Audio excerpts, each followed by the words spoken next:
bonjour. Pour optimiser des diagnostics, il faut les partager. Pour optimiser des projets, il faut les co-construire. Comment faire? Ça suppose d'organiser le dialogue. Et pour organiser le dialogue, il ne suffit pas de se dire on va se réunir et on va se parler. Non.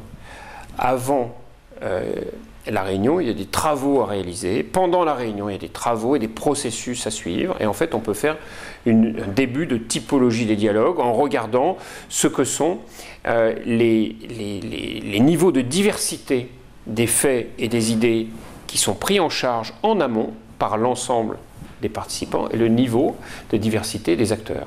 Et en fait, pour ça, dans la plupart des cas, on comprend qu'il n'y a même pas un travail qui consiste à recenser les pratiques des acteurs et à recenser les faits qu'ils détiennent, à recenser les idées qu'il faudrait mettre sur la table et qu'il faudrait mettre à plat avant de commencer la discussion. Donc la base, c'est de réaliser, avant d'entamer un dialogue, une carte des faits, une carte des idées.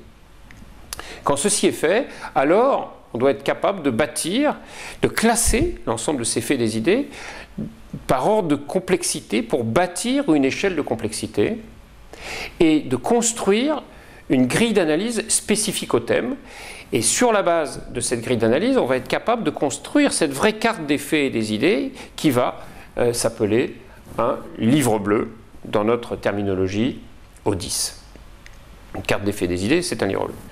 Sur la base de cette grille d'analyse, on va pouvoir positionner les acteurs et bâtir un sociogramme spécifique au thème en prenant en compte les personnes qui sont présentes de façon à regarder ce qu'elles veulent, ce qu'elles savent, ce qu'elles font au regard de la carte des faits et des idées. Donc un sociogramme est possible sur la base d'une grille d'analyse. Lorsqu'on est capable de faire un sociogramme avec l'ensemble des participants, alors on doit pouvoir remettre à chaque participant non seulement la carte des faits et des idées, non seulement le sociogramme, mais aussi son propre positionnement dans le sociogramme pour que chacun puisse voir cette carte de la diversité des faits, des idées, des acteurs et pour que la personne sache se repérer par rapport aux autres. Lorsque ceci est fait, alors on doit être capable de permettre à chacun de valoriser ses propres pratiques et de comprendre ce que la personne a fait ou a proposé à titre personnel. Donc ça doit permettre à l'animateur d'obtenir un guide d'animation dans lequel on voit une fiche par personne avec les propositions, les avis, les pratiques de la personne classées dans l'ordre du sociogramme.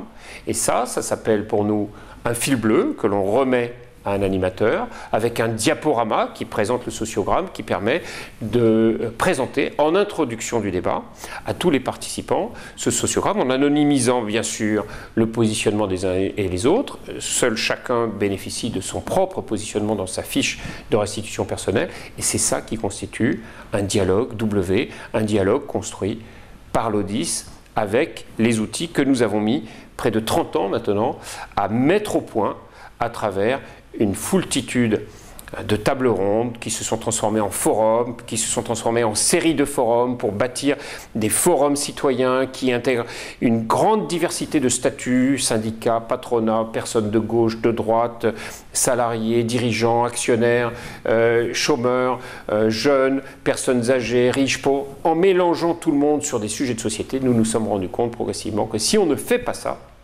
alors on ne peut pas organiser une réflexion collective.